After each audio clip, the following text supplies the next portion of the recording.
I was just thinking about something. I work for a very large company. We're in like 17 different states, I think. Um, Huge company, nationwide, coast to coast. And I was just thinking, like, even though I know the boss, I have his phone number. I mean, the owner of the company. I could text him, I could call him, he'd answer. That's just the relationship he has with his guys. But I was just thinking, I don't know the whole plan. I don't know all the details to his plan. I don't know everything about the company because he's in control of that. He tells us what we need to know to do what we need to do on a day to day basis. So, thinking about that, because I mean, I know everything about what it is I do at my job. I'm really good at it. I'm one of the top techs there. And even though I am that and I have that status, I still don't know what he knows about the company or the direction it's going or the purpose behind what he's doing. So that leads me to believe that just like I have a boss who's in control of his company that I work for, let's take that a step further and say, we don't know what the big plan is from the big boss upstairs. We know what the book tells us, but we don't know every in and out about the plan. I was listening to this podcast with Billy Carson on it, and the way he made it seem is that we've been in golden ages since the beginning of time. We've been in the golden age like 4 different times, and he says that there's history, there's proof of all this, there's proof of like huge wars, there's proof of huge prosperity, and proof of better times.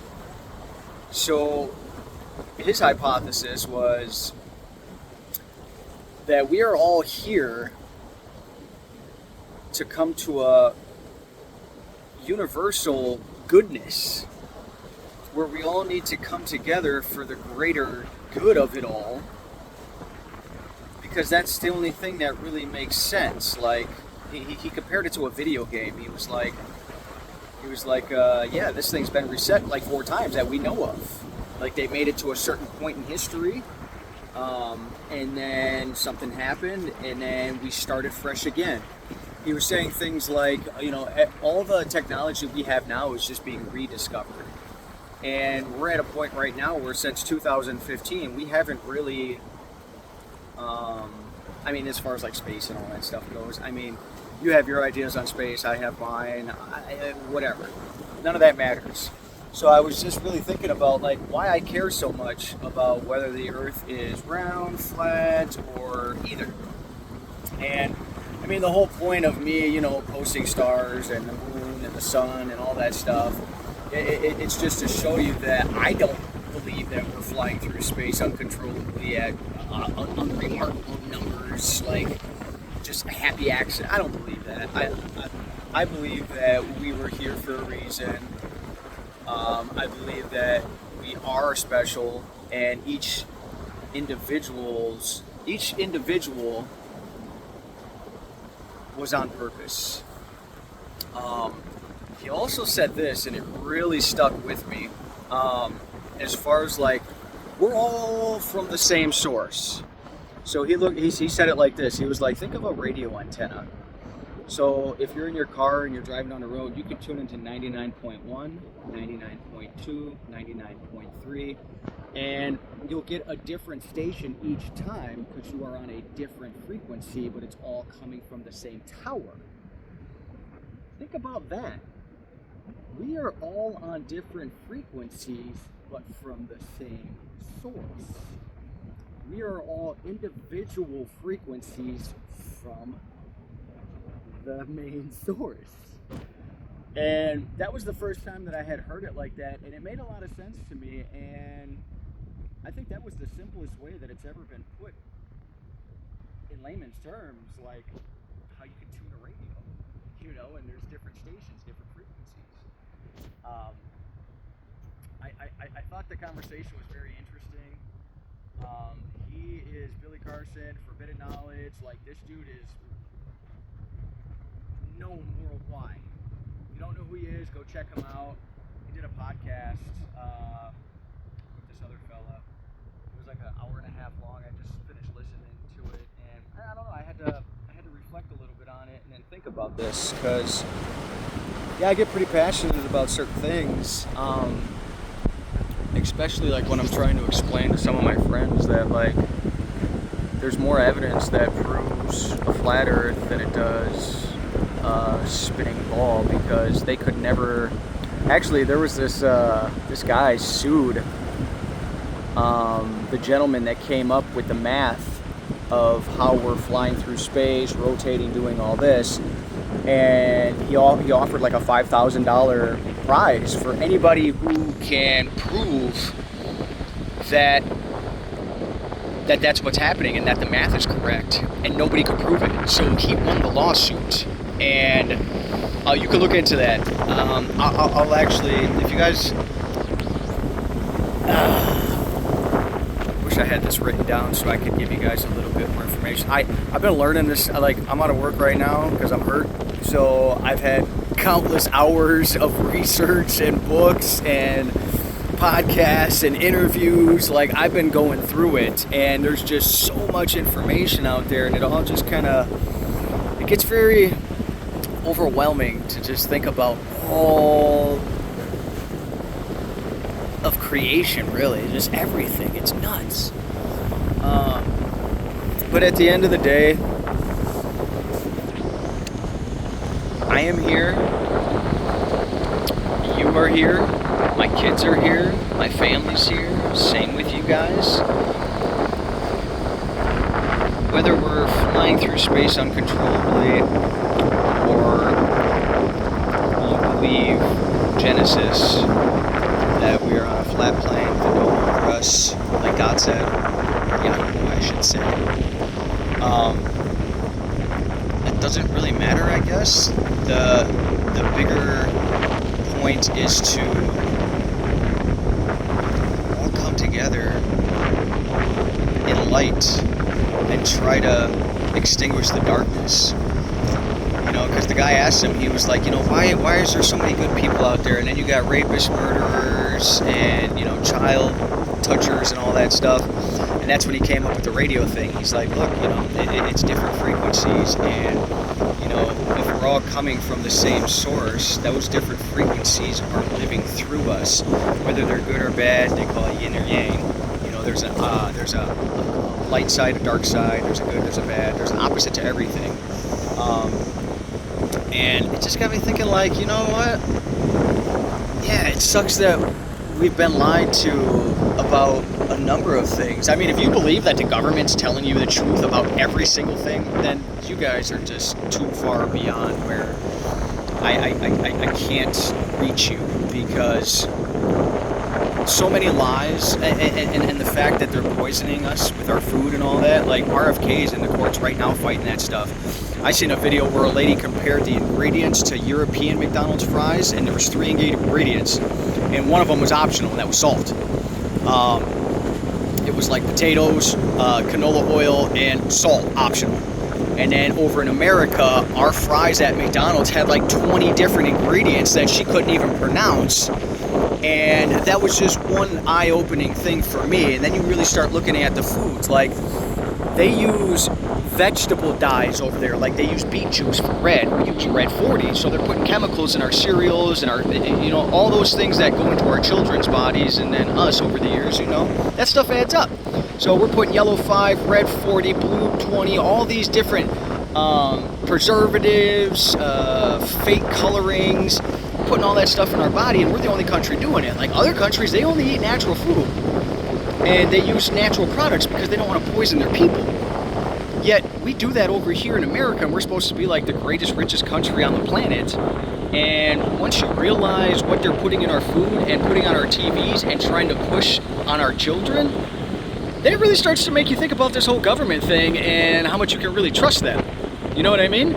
There's just so much talk about all these conspiracies about the JFK murder, the Epstein list, Obama, and Big Mike. If you don't know who Big Mike is, you might want to go take a peek at that. All of it, I don't trust the government. I don't trust the doctors. Fun fact, in 2009, they did a blood test on me. They checked everything out. They're like, dude, you have high blood pressure. You need to be on medication. They offered me 6 medications, and I was like, hey, how long do I got to take these for? They're like, the rest of your life. I said, how about this? How about we start with one medication? It was called lisinopril. It was a kidney flusher. Basically, you got to drink a ton of water and it helps flush out the kidneys. I said, how about we try one of them and you check back in with me next year and we'll see where we're at. They said, cool, let's do that. They put me on lisinopril for 6 months. No. They put me on lisinopril, and for 6 months I took it. Then I changed my diet. I started exercising more. I did more cardio. I weaned myself off by like month 7.5 or 8. And by the year mark, when I went back to the doctor, I didn't say nothing. I let them check me and do the blood work and do all that stuff. And they're like, wow, your high blood pressure is under control. And I was like, oh, that's surprising because I stopped taking those meds about 4 months ago. And they looked at me like, what, really? And I'm like, yeah. I stopped eating high salt or high sodium food. I started doing more cardio. I drank more water, got rid of a lot of the sugar, and I turned my health around. They didn't want to tell me that that was an option that I could do. So fuck the white coats. Because of my personal experience, that's how I feel. Now, take that for what it's worth. I don't care. That's your guys' business.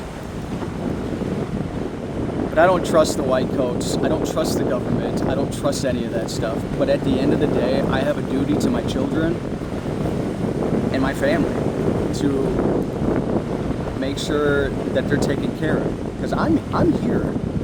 I am mentally here and aware of all of these things, and a lot of people aren't. So I feel like I have a leg up on a lot of things because I'm not chasing money anymore. I'm chasing happiness. So that grind to get up every day and go to work and do all that, like, I'm over that shit. I mean, I'm going to have to do it, but I'm going to look at it in a different way. You know, where I was working long, late hours to make sure I had a big fat check. Now it's going to be like, I'm going to do what's necessary to make sure I have what I need to survive, and I'm not going to do anything more. I'm not going to be achieving greatness for somebody else. I'm going to pursue my own greatness, whether that means helping you guys, helping my kids, helping my family, or helping anybody see the truth. And once you get beyond,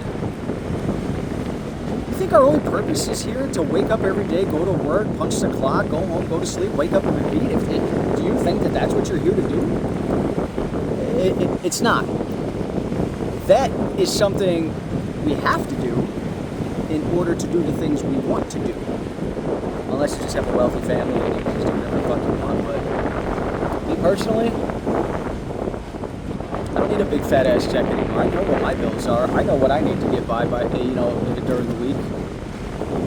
I'm gonna do what I have to do and do it in as little time as possible so that I have more time with the people I love and do the things that I want to do. This is my life, just like this is your life too. I don't know. These are just some thoughts that I have, and I want to make one thing clear for whoever makes it to 14 minutes in this video. I don't read the comments. I didn't do this to have conversations with people or debate about my beliefs or your beliefs. That ain't what this is all about. My brother was murdered in 2015, and he was into music, and he recorded 2 songs and put it on YouTube. Now the only time that I can hear my brother's voice, who isn't with us anymore, is if I go and listen to 2 of his songs that are on the radio or on YouTube, where I can hear his voice and I can feel like he's in the room.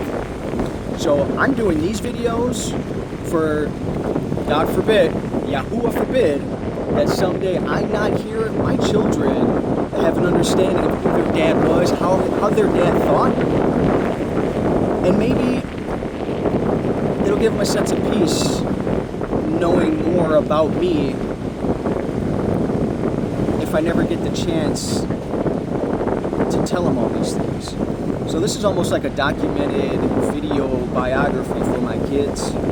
And not to teach them anything, but to open their minds. And that's all I'm doing for everybody else. If you keep all your thoughts inside and you never let them out, how are they going to turn into anything?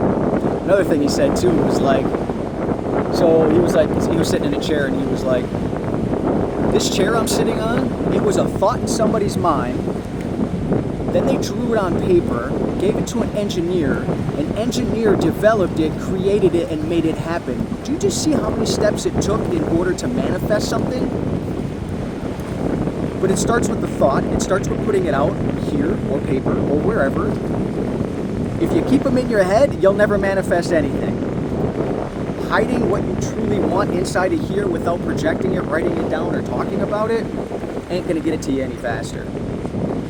So, like I said, this is for my kids, this is for me, and I don't know what it is, and maybe it's just me, but over the last year or two, I feel like my memory is starting to go a little bit, where like I can't remember all the things that I wanted to remember on a daily basis. So this is also another way for me to take notes on certain things that I have thought about. It's easier than just writing down paper. The kids get to see this, and you know, God forbid, Yahuwah forbid, that one day I'm not here. And now, because they're 5 and 2, so I mean, it's hard for them to really know me. Let's say I died tomorrow, would my kids really know who their dad was? No, but these videos will help them understand who I am, what I was thinking, where my head was at, and how I was feeling about life. And hopefully the message that I'm sending across is peace and love. Peace and love to everybody and everything. We're all in this together. We all are from the same radio tower, pushing out our own frequencies. Now, when you vibe on the same frequency as somebody else, those are the people that should be in your life. But when you walk into a room and you feel that frequency come and fall down, that's a room you don't want to be in. Because anything that alters your frequency or changes your energy, it's really fucking you up inside. And I feel it a lot. A lot of times I'll go somewhere, or I'll leave, or somebody will come to my house, or I'll go to somebody else's house, and I just feel the weight in the room like, ugh, that's nasty. I gotta get out of here. Sometimes it hangs with me for a day or two. I haven't posted in a few days because I was around an old friend who just, he was an energy vampire, man. And like, I'm usually in really good spirits. And it's not even hard for me to stay there anymore just because I'm so aware of things now, if that makes sense. But I'm very aware of when my energy is getting drained, and holy shit. The last few days was a great representation of that, and I apologize for not posting, but I figured let's start posting more meaningful videos. I feel like everybody should be doing this. Why not? God forbid, Yahuwah forbid, something happened to you and your family didn't really know who you were. Don't you want them to know who you were, remember you for who you really are? Because I feel like a lot of us wear masks around this bitch. We walk out into the world and we act, walk, and talk the way we want people to perceive us. However, you're not in control of how they perceive you. You only think you are. I was listening to a song and it said, you are who you really are when nobody's around. Ain't nobody around me right now. Nobody, not a single soul. Well, there's a lady over there, but she can't hear me. This is who I am. And this is who I am even when I'm around people. And believe it or not, some people are repulsed by my straightforwardness. I went to the dealership today and I was like, hey, don't be embarrassed, but you got a little booger in your nose. Her face turned bright red, blah, blah, blah, all those things. And I'm like, listen, I didn't want you to walk around like that all day and not know it. You know, I would want to know if I had something going on that I couldn't see. You know I couldn't see. Like, why not pull me to the side and say, hey, don't be embarrassed. Like, it happens to all of us. You got a little something going on. Why don't you go take care of that? And I didn't feel any which way about it. I just thought I was helping her out. And if we can all take that little stride to help somebody out, why not?